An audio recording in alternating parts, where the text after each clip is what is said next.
Evening, the savage knife murder of a young mother in broad daylight stunned detectives in London today.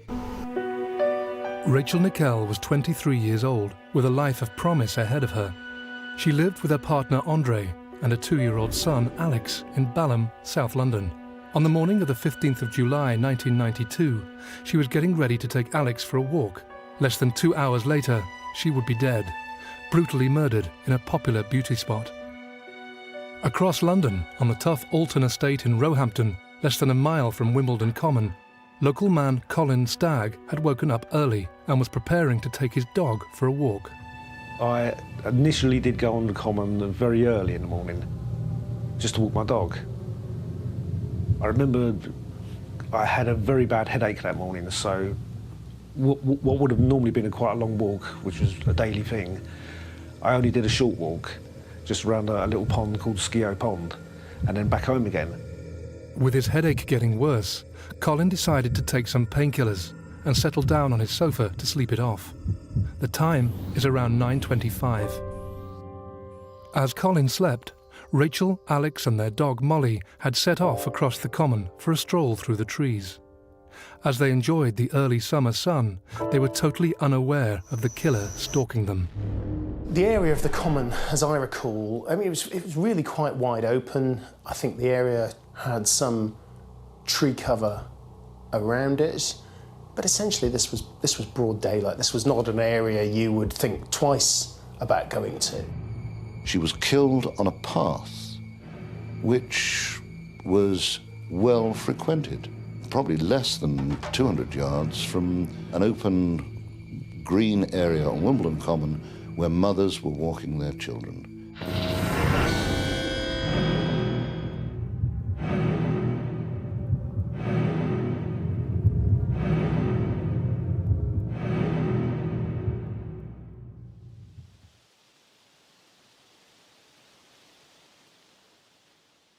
The attack was so ferocious, one of the blows that cut her throat, to silence her before the main attack, almost decapitated her.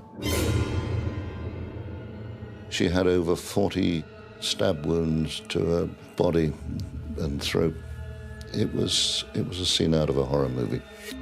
Police soon flooded the common, quickly realizing that their crime scene stretched to over 1,000 acres of woodland, containing over 500 people on the morning of the murder. A murder that had only one eyewitness, a 2-year-old boy that had seen his mother butchered. Back at home, Colin Stagg had woken up and was feeling better. With the day warming up, he changed his clothes and decided to take his dog for a longer walk, a decision that would affect the rest of his life. I walked under the underpass at Putney Vale Cemetery into the common, and I saw a uniformed police officer standing on the common side. He advised me not to go onto the common because there'd been an incident. I basically asked him what it was, and he said they'd found the body of a young girl. I told him that I'd been on the common that morning, and he asked if I'd seen anything suspicious, and I just said no. He asked me for my name and address in case they needed to question me later, and which I freely gave, and that was it. I just basically went home. The Metropolitan Police assembled a crack team of detectives to work on the case. From the start, the Nickell murder squad was hindered by lack of evidence. There was a minute speck of what at the time was regarded as organic material, but the science of the early 90s was not enough to mark it as DNA. So the police are starting from a very difficult place. She was 23 when she died. She was a shining light, a bright star in my life and everybody who knew her. After a month of inquiries and hundreds of interviews, the detectives still seemed to be getting nowhere. They couldn't even categorically say whether Rachel's killer was male or female. Faced with a stalling investigation, the police took the unusual step of calling in a criminal profiler to provide a psychological assessment of their killer. In the UK, psychological profiling was new. I was very personally cynical about what a profiler could offer, although not dismiss it. They're not going to be able to name the killer. What they might be able to do is put someone in a bracket and say, well, this type of individual is the sort of thing they could do. The man the detectives turned to was Paul Britton, a renowned criminal psychologist who had worked on several high-profile cases in the past, including the abduction of Stephanie Slater. Working hand-in-hand with the inquiry team, Britton was asked to profile Rachel Nickell's killer. There were two profiles written, one which I guess we might call a demographic profile, someone between 20 and 30 with isolated hobbies who probably lives on his own and probably doesn't live very far from the common. And the second one was this so-called sexual fantasy profile where he talked about the sort of things the offender would be interested in, which was sexually sadistic fantasies, and he actually listed some of these. Would be interested in knives and the occult and that type of thing. The profile provided by Mr. Britton bore an uncanny resemblance to Colin's own life.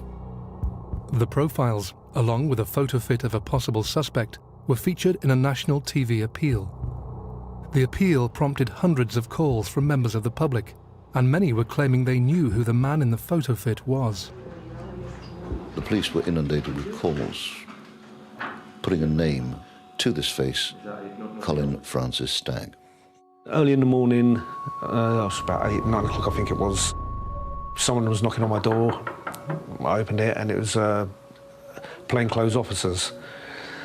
And they said they wanted to question me in regard to the Rachel Nickell murder. To be fair to the police, they had interviewed other suspects. They had followed up other leads. But as time wore on, those leads and those suspects petered out. The only man who figured large and was to do so for the next 2 years was Colin Stagg. Come on, Colin, don't waste our time. We don't come round here. I'd never been arrested for anything in my life at that time, and being accused of something like that, and it was like, I was in a different world. It was strange. Lots of police officers came in, they searched my home, top to bottom.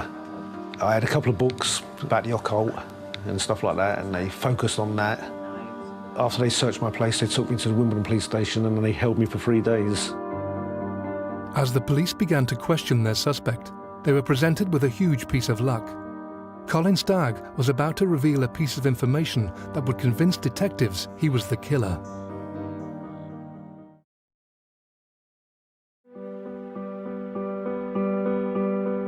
On the 15th of July, 1992, Rachel Nickell was walking with her 2-year-old son Alex on Wimbledon Common. In a few short minutes, a laughter-filled stroll in a popular beauty spot would be turned into a scene of horror.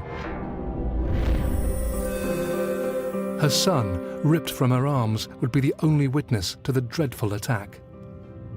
The image of her, the beautiful blonde model, is an iconic image now, and it seems to speak to the loss of innocence of a period of time when a young woman couldn't take her child out in the middle of the day on a summer's day.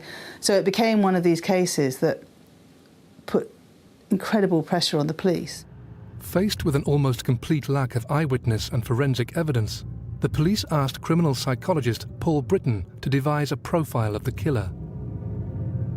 This profile, along with a well-publicised photo fit of a suspect seen near the murder site, led to the spotlight falling on local man Colin Stagg, who lived a few minutes' walk from Wimbledon Common. I can see why Colin Stagg rose to the top of this inquiry. He almost offered himself up, quite frankly. He was on the common at the time. He's a known loner, nothing wrong with that, but sometimes with that, perceived to be just a little bit odd in some way or another.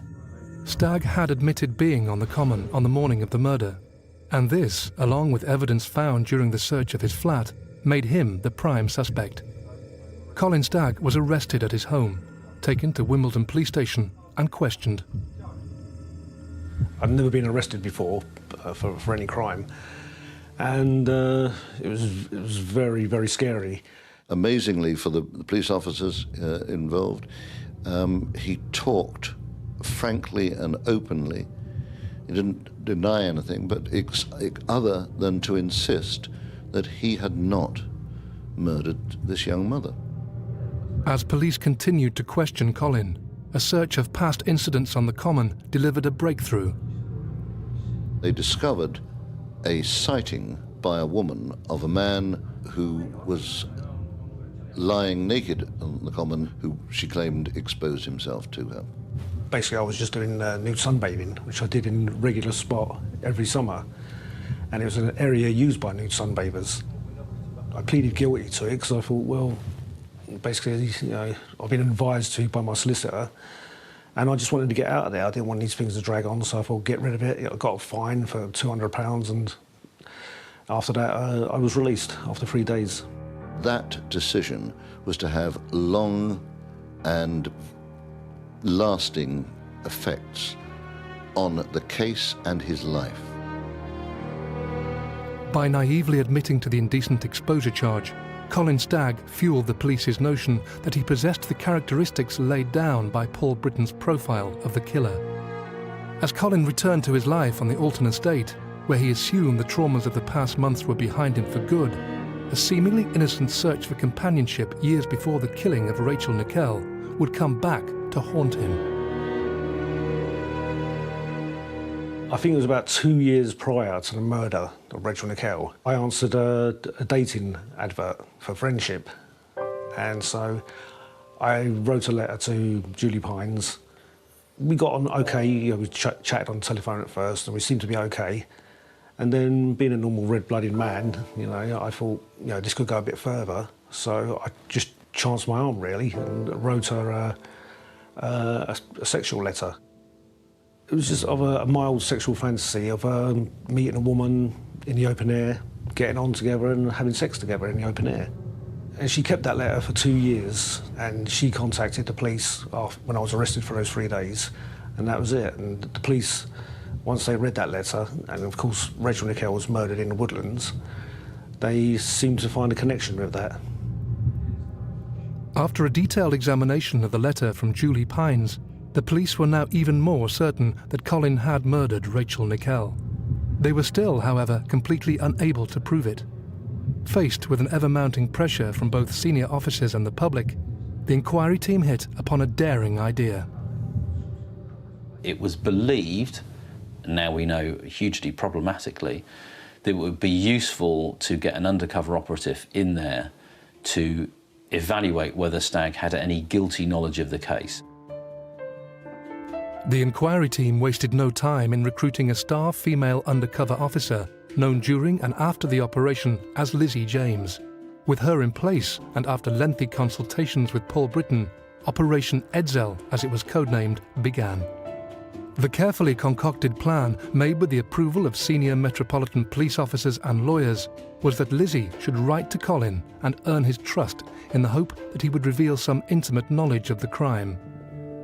I received a letter from a woman calling herself Lizzie James, and she claimed that she was a friend of Julie Pines, and she had read the letter and she found it interesting, and she wanted to get to know me. The first letter was something like, Dear Colin, you might remember a lady called Julie Pines.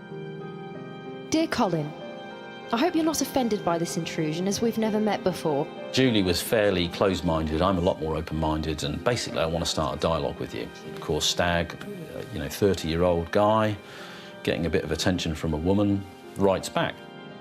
Dear Lizzie, thank you so much for your letter, which I read with great interest.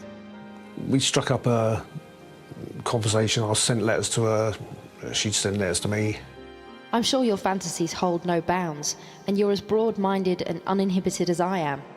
Some of the early letters by Stagg show his degree of naivety, where he talks about making parsnip wine, and we'll go out on the veranda and have our parsnip wine, and I'll kiss you and cuddle you, and it's all pretty benign stuff. And then in a very significant letter that she writes back, she says, I need you to show me what a real man is.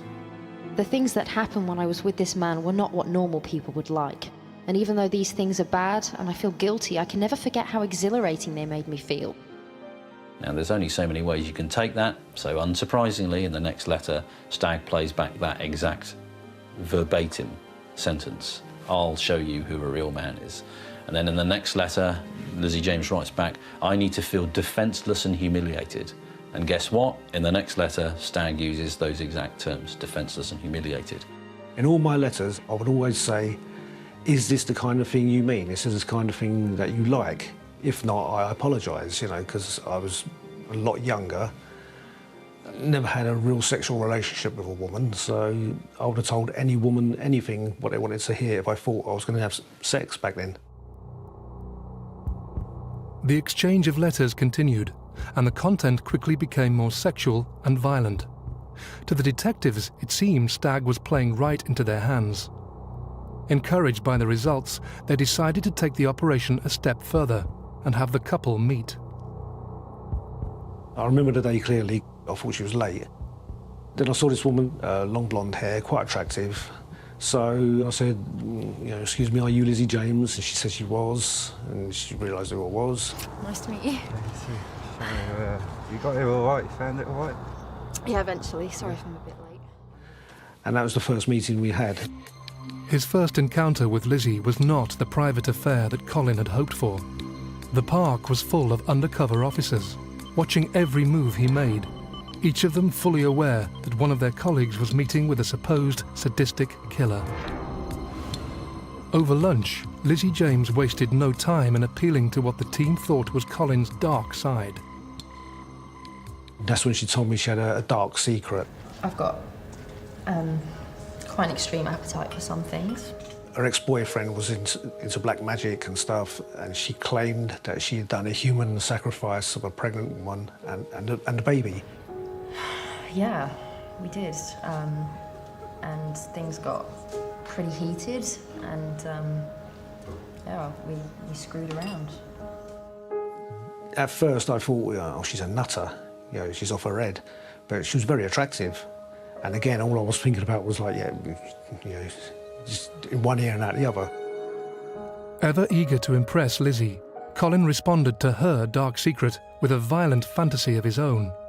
It wasn't long before their exchanges turned to the murder on Wimbledon Common. I told her, I think I was on the second or the third meeting, that I had been arrested for the Rachel Nickell murder. And she found that very exciting. Lizzie James wanted me to be the murderer. She said she could only be with a man who could have committed that crime and to have sex with that man. And I just kept saying, no, sorry, it's not me. You know, I kept apologising and saying, you know, sorry, it's not me, I didn't do it.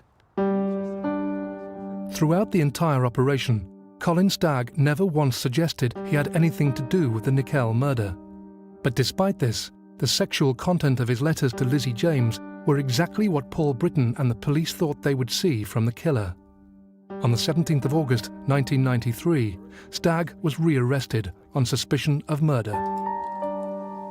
Myself and my solicitor, we sat in a room being interviewed by the police, and they were reading some of my letters out that I'd written to Lizzie James. Not only do you want to befriend this certain lady, what shocks me is what you're prepared to do to her as well in the name of fun.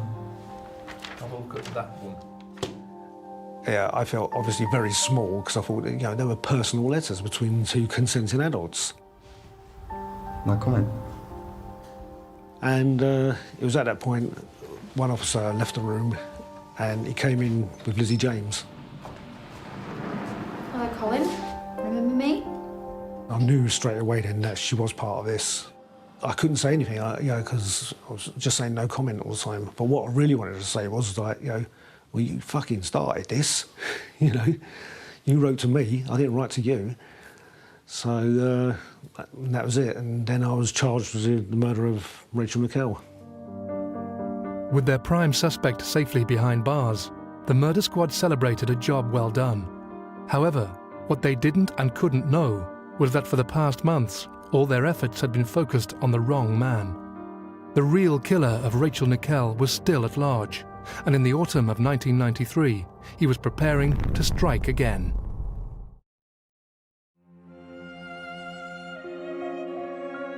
Detectives investigating the murder of Rachel Nickell on Wimbledon Common in 1992 had spent over a year hunting her killer. With the help of a criminal profiler, the police had launched an audacious undercover operation to trap their prime suspect, Colin Stagg. A female plainclothes officer had befriended Stagg, and through a series of letters and meetings, the police had amassed evidence they felt proved him to be the killer. Now, with Stagg charged with murder and remanded in custody, the detectives could prepare for the trial. However, what the inquiry team didn't realise was that they had been focused on the wrong man. From the first moment that Colin had appeared on their radar, their judgment had been clouded and clues to the real killer's identity had been missed. In the summer of 1989, a brutal rape in Plumstead, southeast London, marked the start of a series of attacks that would blight the area for the next 4 years. A woman with children in the house was getting the kids ready for school, and the back door was left open.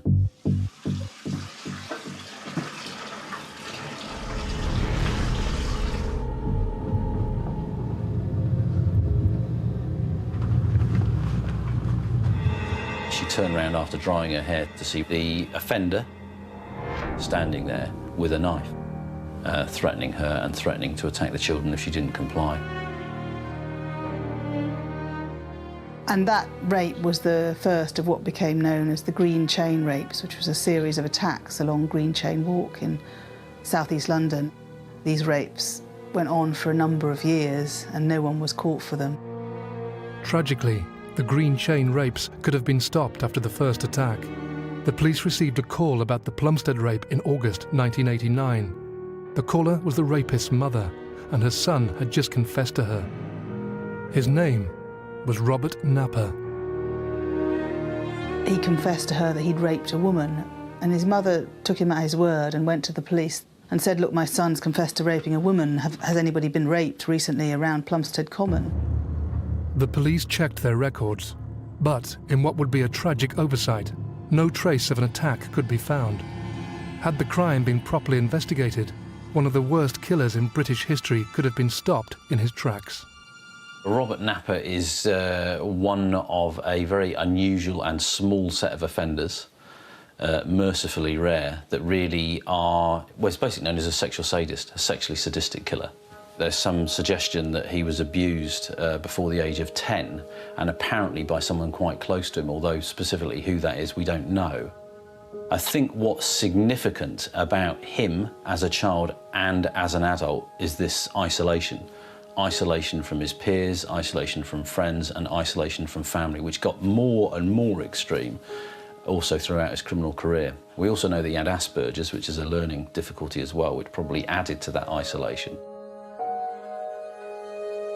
The Green Chain Walk, a tranquil series of linked parks in southeast London, was, during the early 1990s, the scene of some of the most terrifying rapes London had ever witnessed. The attacks would continue for months, increasing in brutality, until in the early summer of 1992, just weeks before Rachel Nickell would be killed, Napper would attack a woman walking with a child. Napper jumped out at her, pushed her to the ground, tried to strangle her in front of her child and brutally raped her while she pleaded for him not to kill her.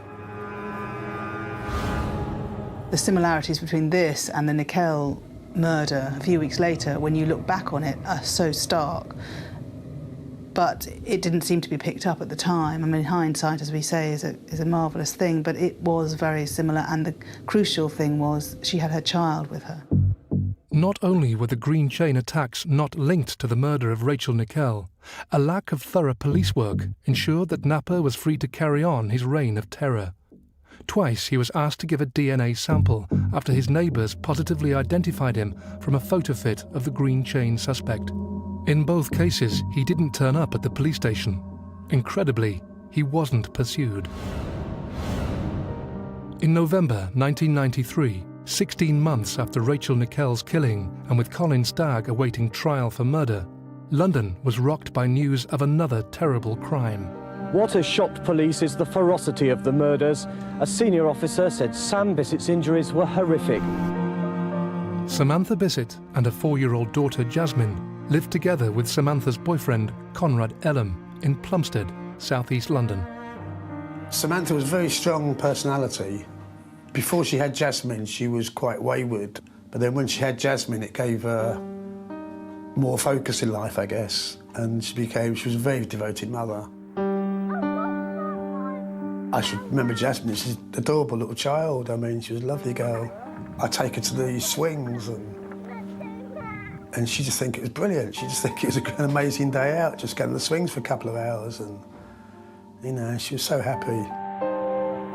As Samantha and Jasmine carried on with their lives, what they couldn't have known was that Robert Napper had already begun stalking them.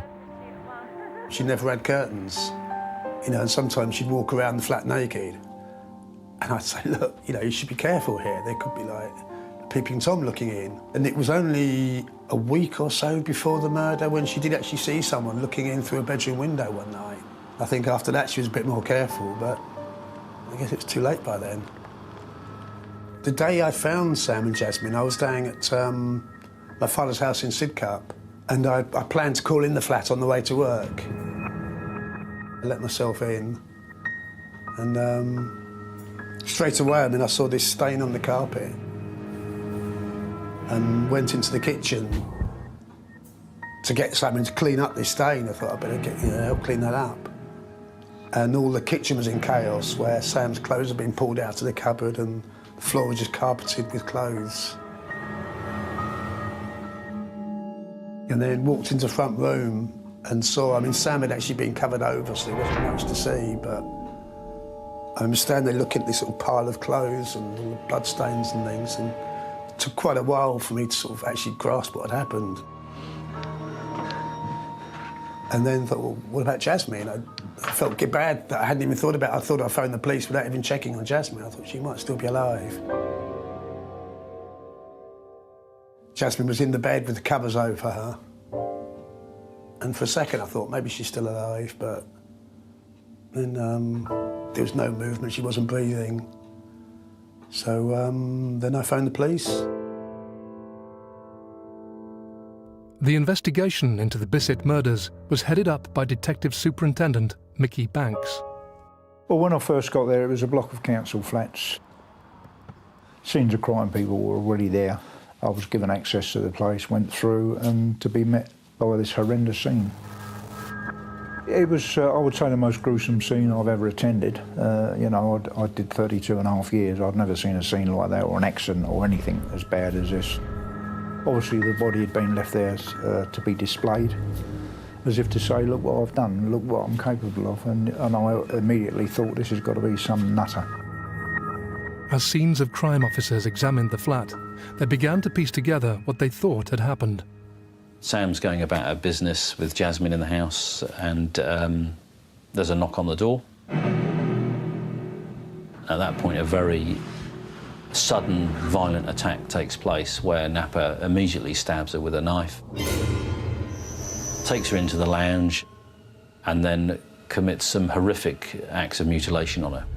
Very shortly after that, also rapes and murders Jasmine, a 4-year-old girl. So a really horrendous and horrific offence. One of the first things that struck Mickey Banks was that his case could be linked to the Green Chain rapes. To test this theory, he enlisted the help of the criminal profiler who had worked on the Green Chain rape inquiry and the Rachel Nickell murder investigation, Paul Britton. The amazing thing about Paul Britton's involvement was that he was involved as an advisor on the Green Chain rapes. He was an advisor on the Bissett murder, and he was an advisor in the Stagg case. And at no point does he talk about the possibility of them being linked. And he worked on all 3 cases, and Napper walked through all 3 of them, completely unseen. By early 1994, there were 3 different police inquiries running in South London, all independently and unknowingly investigating the crimes of one man, Robert Napper. The Green Chain team had ruled out Napper as a suspect for being too tall. Tellingly, they had not pursued him when he had twice failed to provide a DNA sample. Mickey Banks had also invited the Rachel Nickell murder squad to Plumstead to discuss whether their respective crimes could be linked. They'd already charged Stagg, and they were convinced that they had the right man. This was the attitude I got from their officers when they came to visit us, and we discussed both cases, but they would only tell me what they wanted me to know. They were convinced Stagg was their murderer. It was as simple as that. Paul Britton, the one man who had intimate knowledge of both cases, reinforced the lack of a connection between the Nickell and Bissett murders. I think Mickey Banks says to Paul Britton, are they not linked? And Paul Britton says, no, they're not linked because it doesn't have the same degree of frenzy. And my answer to that is, well, it's pretty simple, that if you've got a victim inside a house and in a confined area, you can do more or less what you want with them and you can express whatever weird sexually deviant fantasies you have. Meanwhile, the Bissett murder squad had received the break they had been waiting for. In a twist of fate, the fingerprints of victim Samantha Bissett were uncannily similar to those of Robert Napper, and in the first sweep of the crime scene, they were assumed to be the same prints. However, a re-examination had spotted the differences, and detectives now had a fingerprint of their killer. There was a fingerprint found which matched about 6 or 7 points of Napper's fingerprints. This was found on the balcony outside the address and was subsequently found to be partially comparable to him. He became a very good suspect for us. The police had his fingerprints on file from a number of different offences. So as soon as they realised that these were someone else's prints, they looked on their computer and his name came up. Not only did Robert Napper appear in the system, it emerged after his conviction that police files were littered with clues that pointed to him being a depraved sex offender. Clues that were, at the time, largely ignored. Robert Napper had cropped up on the police radar at least 8 times before he murdered Samantha Bissett and her daughter. And I think most significantly is in 1992 when he was arrested for stalking a civilian employee at the police station in Plumstead. And police went round to his flat and searched his flat. They found an A to Z with pages marked in it of Plumstead Common. Marked and annotated in the side were comments about women being covered up in cling film and women being abused and violent acts towards women. They didn't make any links with the Green Chain rapes, with anything else. And then he was released and there he was back on the streets again. Thankfully, the detectives investigating the Bissett murders 2 years later were more attentive, and Mickey Banks and his team spent months assembling evidence against Napper. Along with the fingerprint, they found a bloody footprint in Samantha Bissett's kitchen that they matched to a pair of Napper's shoes. This, along with reported sightings of Robert Napper in the area at the time of the murders, was enough for Banks. Well, his interview was stone cold. He seemed as if he was looking down on us, that he knew something we didn't know, and he seemed, to my mind, that he was sort of, you're never going to find out, I am who I am, I'm better than you. In his own mind, he was laughing at us. In May 1994, Robert Napper was charged with the murders of Samantha and Jasmine Bissett. A DNA sample taken at the time also proved conclusively that Napper was the Green Chain rapist. He was placed on remand awaiting trial. Across London, another remand prisoner, Colin Stagg, was about to have his day in court. Charged with the murder of Rachel Nickell, it wouldn't just be Stagg on trial. Also under scrutiny would be the Metropolitan Police themselves and the audacious operation to ensnare their suspect.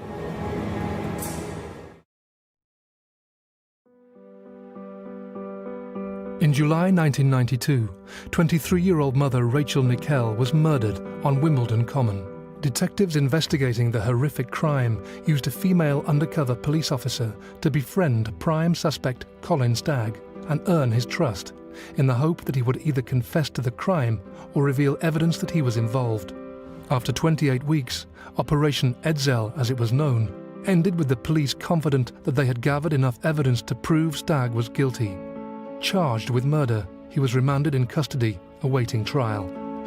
After 14 months on remand in Wandsworth Jail, Colin Stagg arrived at the Old Bailey. Going up into the courts is a very frightening thing. I mean, especially if you know you're innocent.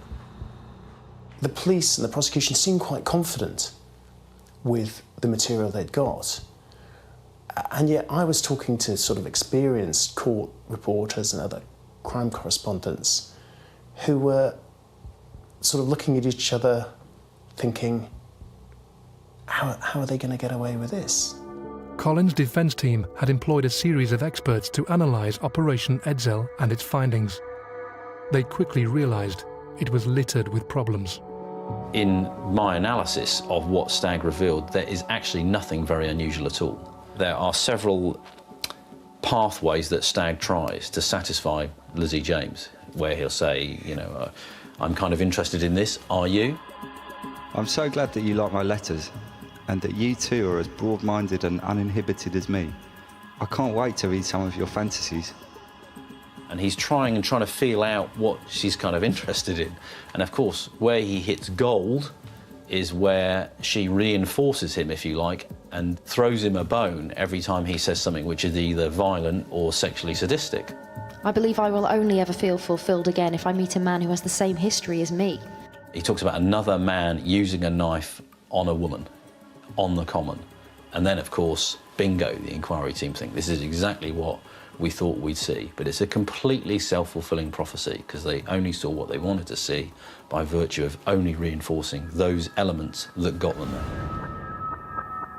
After listening to the evidence against Colin Stagg, the judge in the hearing had decided that enough was enough, and he wasted no time in throwing out the evidence from the undercover operation, dismissing it as a honey trap.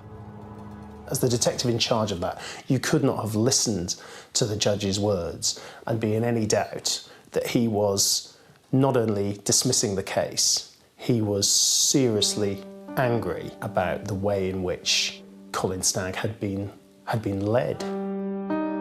With their case in tatters, the Rachel Nickell murder squad were left to reflect on the events of the past 2 years. The team had taken over 4,500 statements, and the inquiry was said to have cost over £3 million. Despite the murder investigation being at the time the most expensive in British criminal history, the squad were left with nothing. You wonder why did no one say, hold on, what's the judge going to think of this? Colin Stagg left the Old Bailey after 14 months in prison, a free man. The judge's ruling meant that his case wouldn't be heard by a jury. But Colin was about to face a different trial, this time by the media and the public. When Colin Stagg was released from prison, he was mobbed. The pictures, we all know the pictures of him coming out of court and being mobbed. And instead of being treated as an innocent man, he was treated as a killer who'd got off. The judge recognised that there was never any evidence against me. All the crowds were there and police on horseback, and everybody was just shouting out, and all I can hear is like, you know, hang him, guilty, guilty, hang him.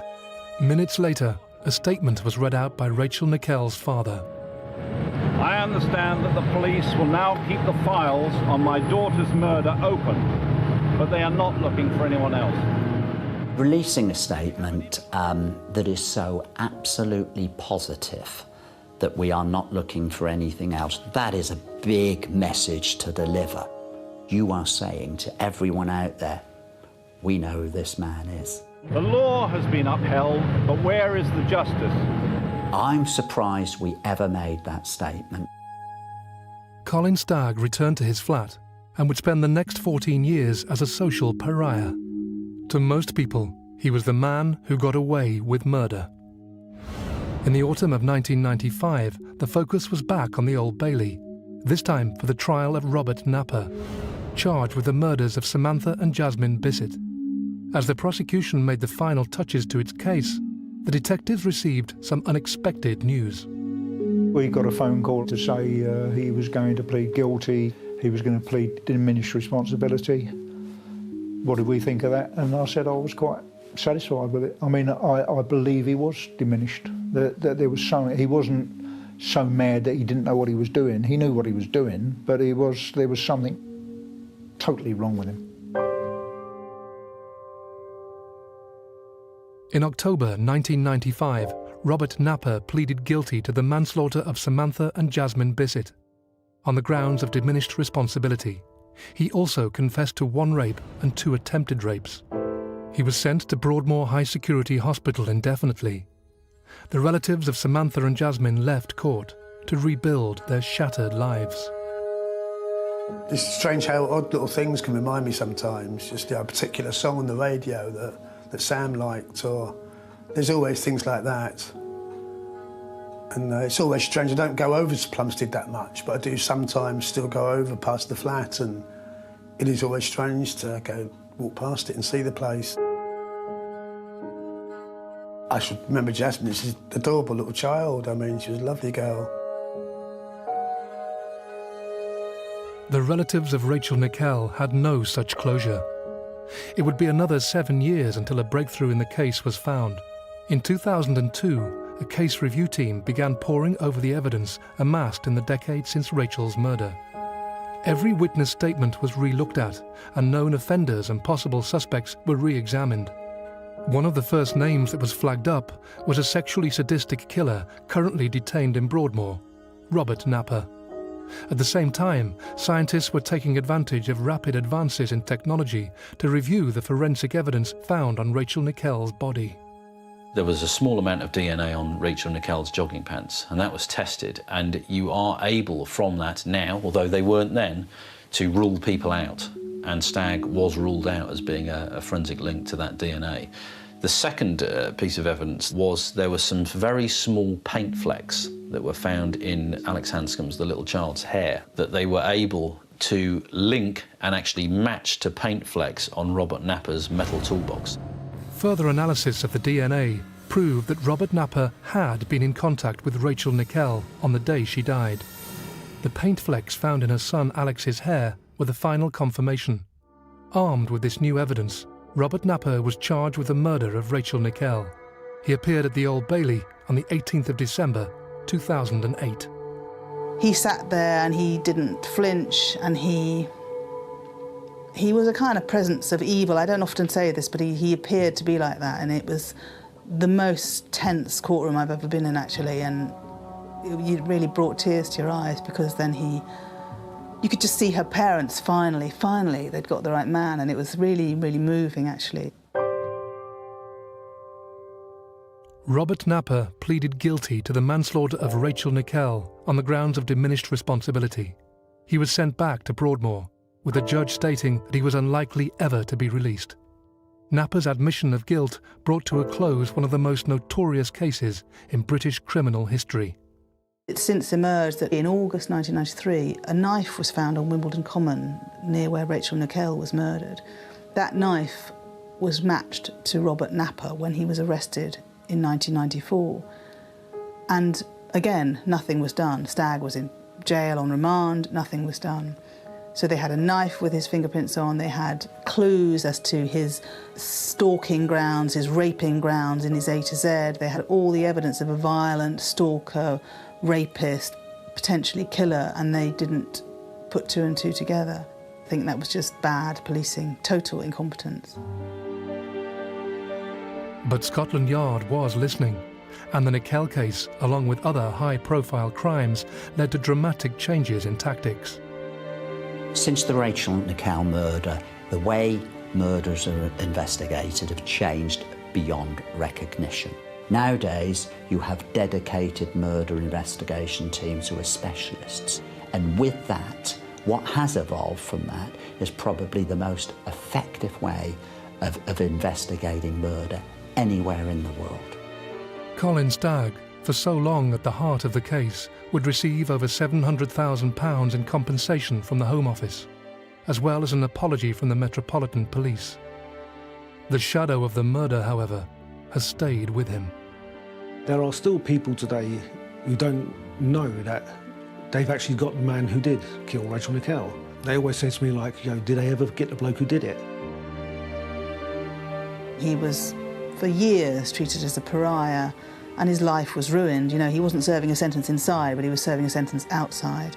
And had Napper never been caught, you know, Colin Stagg would still be the man who killed Rachel Nickell to this day, I think.